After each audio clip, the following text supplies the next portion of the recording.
Growing up, the Anderson family was known for two things: our unbreakable bond and our successful business. Anderson and Company wasn't just a company, it was our family's legacy, built over generations. What started as a small shop by my great-grandfather had grown into a well-respected name, a business passed down with pride and hard work.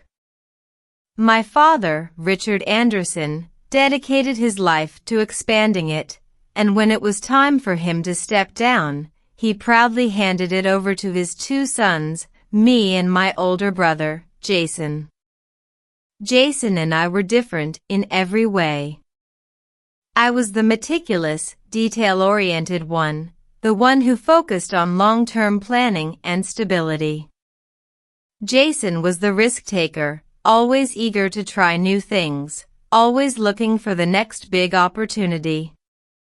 We balanced each other out. At least, that's what I thought. And then Emily entered our lives. I remember the first time Jason introduced us to Emily. She was beautiful, confident, and had a way of making people feel like they were the most important person in the room. My parents adored her instantly, and even I had to admit she was charming. But there was something else about her, something I couldn't quite place. A sharpness behind her smile, an intensity in the way she spoke. I brushed it off at first. Jason was in love, and I wanted to be happy for him. When they got married, I thought it was just another chapter in our family's story. I didn't realize it was the beginning of the end. At first, Emily stayed out of the business. She played the role of the supportive wife, appearing at company events with Jason, making small talk with clients, and always standing by his side. But then, she started showing interest. "I just want to learn how things work," she'd say with a sweet smile.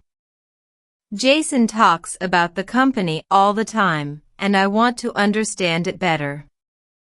At first, it seemed harmless. She would sit in on meetings, nodding along as we discussed financial reports, marketing strategies, and expansion plans. But soon, she wasn't just sitting in, she was talking. "We need to modernize," she insisted one day. "This company is stuck in the past. We need fresh ideas, new leadership." New leadership? I laughed it off at first. But she wasn't joking. She started whispering things to Jason, planting seeds of doubt in his mind. "You work too hard," she would say. "Your brother is making all the decisions. Don't you think it's time you took charge?" Jason had always been impulsive, always eager to prove himself. And Emily knew exactly how to manipulate that. Slowly, Jason started pulling away from me. Decisions that we used to make together suddenly became his alone. He stopped discussing ideas with me, started making changes without consulting anyone. And every time I tried to talk to him, Emily was there. "She's just helping," Jason insisted. "You need to trust her." Trust her? Emily had no business experience. She had never managed anything in her life. And yet, she was making huge decisions, firing employees, cutting costs in reckless ways, pressuring Jason into taking out massive loans. "Expanding is the only way forward," she claimed. "If we don't take risks, we'll fall behind." It was insanity. The company had been thriving for decades by following steady, calculated growth. Now, Jason was throwing caution to the wind, betting everything on risky expansions and unnecessary spending. And the worst part? My father saw it happening. One evening, my father called me to his house. He looked older than I had ever seen him, worry etched deep into his face. "Son," he said, his voice heavy, "I've seen men like her before." I didn't have to ask who he meant. "She's not here for love," he continued. "She's here for control. And Jason is too blind to see it." I already knew he was right. But what could I do? Jason refused to listen to me.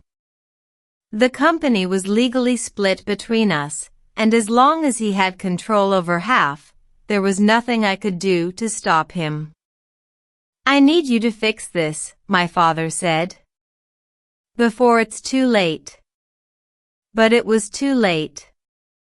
It didn't take long before the cracks turned into disaster.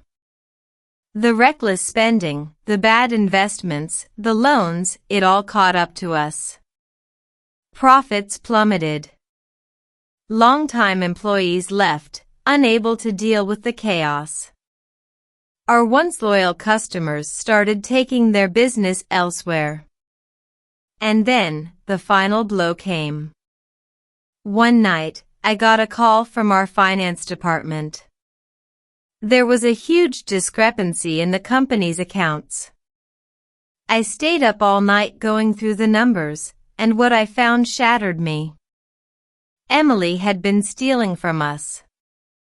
She had been funneling company funds into secret accounts, using it to finance her lavish lifestyle, luxury vacations, designer clothes, private parties. I confronted Jason the next morning. "She wouldn't do that," he scoffed. I showed him the proof. Bank transfers, falsified reports, fake invoices, irrefutable evidence that Emily had been embezzling money from the company. Even then, he didn't want to believe it. But deep down, he knew. And so did Emily. That very night, she disappeared. She drained Jason's personal bank accounts, maxed out his credit cards, and vanished without a trace. She left him with nothing. The company? Destroyed. We declared bankruptcy. Employees, many of whom had been with us for decades, lost their jobs. My father, the man who had built this company from the ground up, was heartbroken. Jason? He lost everything. I found him in his empty apartment, sitting on the floor, staring at the divorce papers she had sent him. "She never loved me, did she?" he whispered. I didn't answer. He already knew. The Anderson name, once respected, was now a joke. Our family's legacy, our life's work, gone. All because of one woman. Emily walked away rich. Jason walked away broken. And me? I walked away with nothing but regret.